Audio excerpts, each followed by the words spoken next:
Welcome back to Investing Talk Podcast. Today we're looking at unusual machines. The big question is it a good time to buy now? We want to hear from you. Subscribe, like, and comment to support the show. And if there's a specific company you want us to look into, leave it in the comments below. So let's get into the analysis of unusual machines, or UMFE. Yeah. We have a mountain of detailed sources here. And honestly, what drives the entire bullish case for this stock? I mean, it really comes down to the sheer velocity of their revenue acceleration. Yeah, that's really the big story here, isn't it? This isn't just, standard growth. We're talking about growth that seems to completely outpace the general drone sector. Absolutely. The projections we're seeing are, well, they're massive. Revenue is expected to jump nearly 87% this year, 2025, landing at about $10.4 million. And then it accelerates even further, analysts forecast something like a 119% jump next year, pushing the total toward $22.78 million in 2026. And what's fascinating here is how the market seems willing to look past the current financial state because of that trajectory. Like many hypergrowth plays, the company's still losing money. Right. Net income over the trailing 12 months, the TTM, it's a hefty $39.49 million. That's a significant loss. It is, yeah. But if we sort of connect the dots between that massive loss and the future revenue projections, we start to see the argument for operational optimization, right? Okay. Analysts project that those losses will narrow sharply. Earnings per share, the EPS, is expected to rocket from, minus $3.84 in 2024 down to just minus $0.28 in 2026. That speed of change, it really suggests a fundamental shift in their operational model. It feels like they aren't just growing revenue.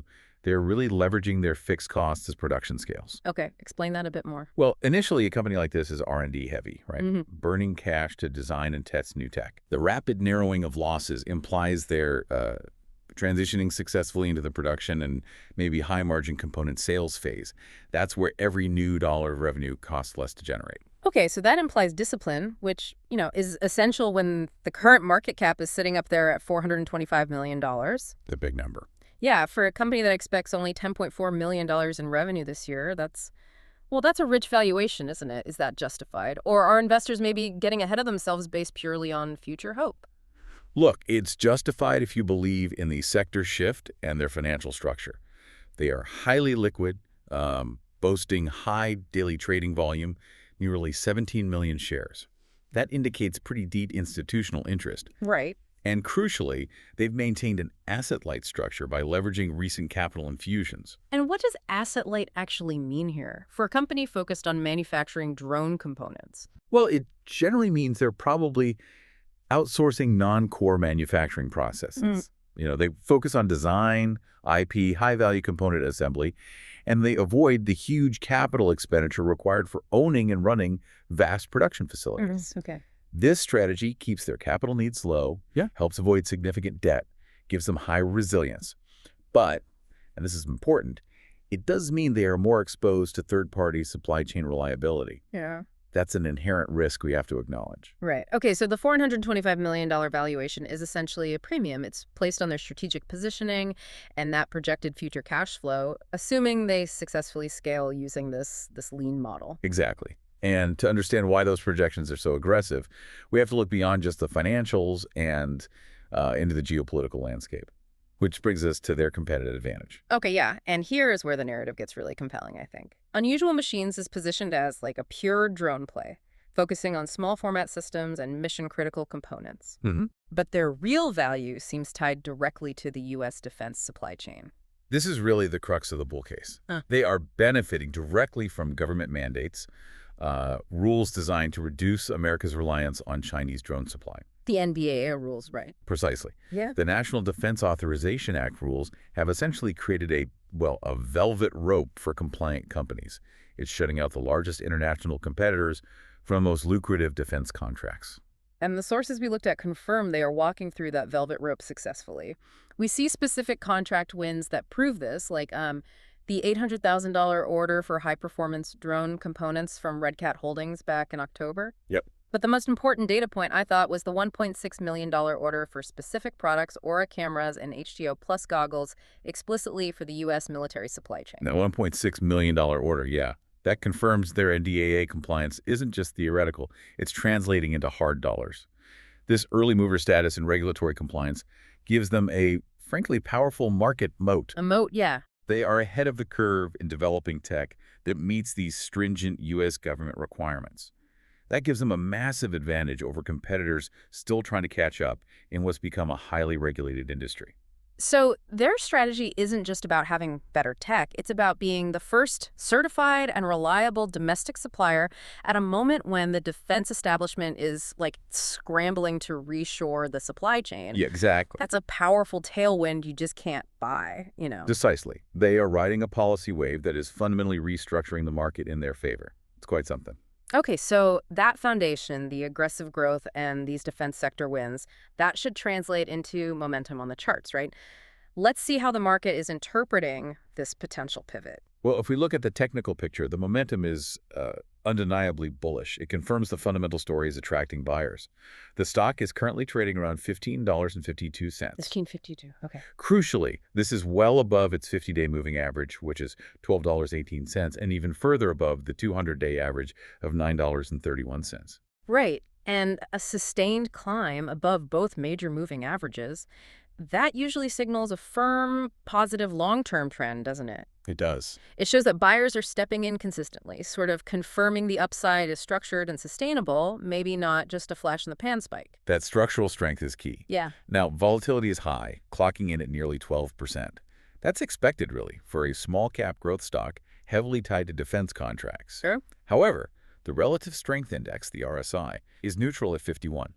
Okay, let's contextualize that for the listener. Volatility at 12% means this stock moves fast, sure, but why does that neutral RSI at 51 matter so much when the stock has been trending up significantly? Oh, it matters a lot because it tells us the recent move up to $15.52 isn't necessarily exhausted yet.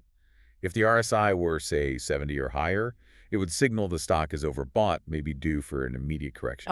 At 51, it suggests the move is driven more by fundamental anticipation. Investors may be accumulating shares based on projected contracts rather than just short-term trading euphoria. There's still potentially considerable room for appreciation before technical exhaustion kicks in. Gotcha. And it seems the analysts agree with that reading. Looks like it. All three covering analysts currently have a strong buy rating on UMAC. Strong buy from all three. Wow. Yeah, and they've recently raised the consensus target price to $19.33. $19.33. That implies a massive potential upside, what, like 50.55% from recent closing prices? Roughly, yes. It suggests they believe the current valuation is warranted, and the stock might still trade at a significant discount to its true value. Okay. That expert consensus, plus the high trading volume, which you said suggests rising institutional interest, that really sets the stage for the next phase of appreciation, potentially. It does, but this raises an important question. What specific events are likely to drive the stock from, say, $15.52 toward that $19.33 target, especially in the near term, like the next few months? Right, the catalysts. Well, the most predictable and verifiable near-term catalyst has got to be the Q3 2025 earnings report. It's slated for November 13th. Okay, November 13th. Yeah. And given the public contract announcements and the supply chain expansion we've covered, the expectation is clearly for a significant year-over-year revenue surge. If they deliver a beat, well, we could see rapid upward repricing, pulling the stock much closer to that analyst consensus. Makes sense. Beyond earnings, we also anticipate confirmations of major product launches, probably focusing on smart components and next-gen small drones before the end of the year. That should drive B2B sales. And we must also talk about the less obvious, perhaps, but hugely important institutional drivers coming up this winter. December is a major period for ETF rebalancing. Right, ETF rebalancing. Can you elaborate on why that's such a potentially huge catalyst for a stock like UMAC? It's not something everyone tracks.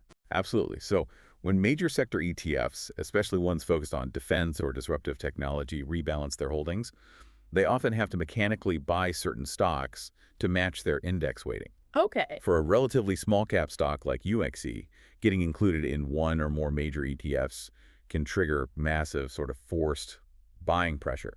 That can lead to significant volume spikes and upward price movement in a very short period. It's almost automatic buying. Interesting. Okay, and looking further out. Further out, we have the institutional 13F filings. That's where major funds have to disclose their holdings. Those are due in January 2026. Ah, the 13F. Exactly.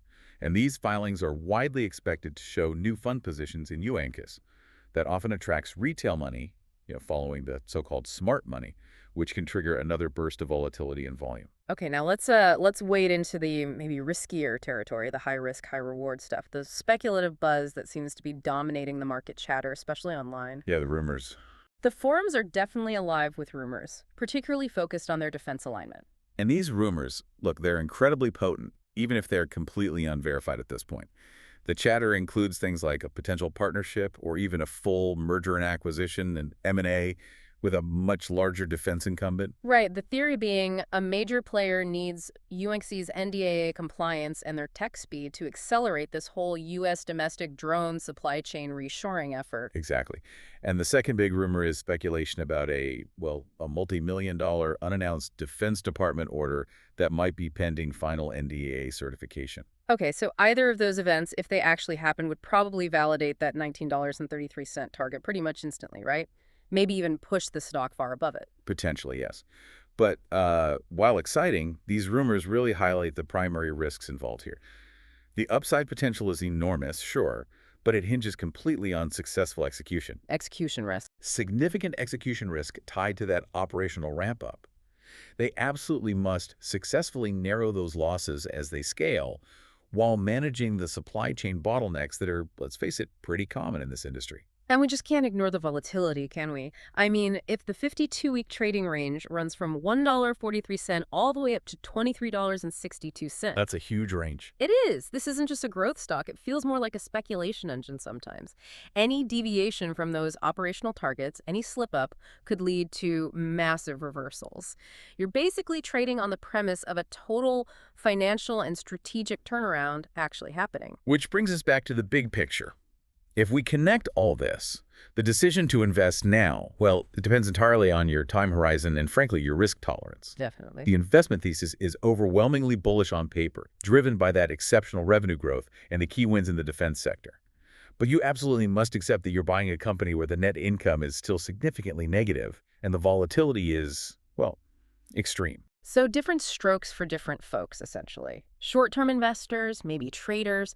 They have clear, imminent catalysts to play, specifically that November 13th earnings report and maybe product confirmations before year-end. Right. Very event-driven. But long-term investors, they're betting on something bigger, aren't they? They're betting on the company achieving sustained sector leadership and the continuation of these U.S. domestic supply chain mandates over the next several years. It's really a bet on market restructuring, yeah. A long-term strategic bet.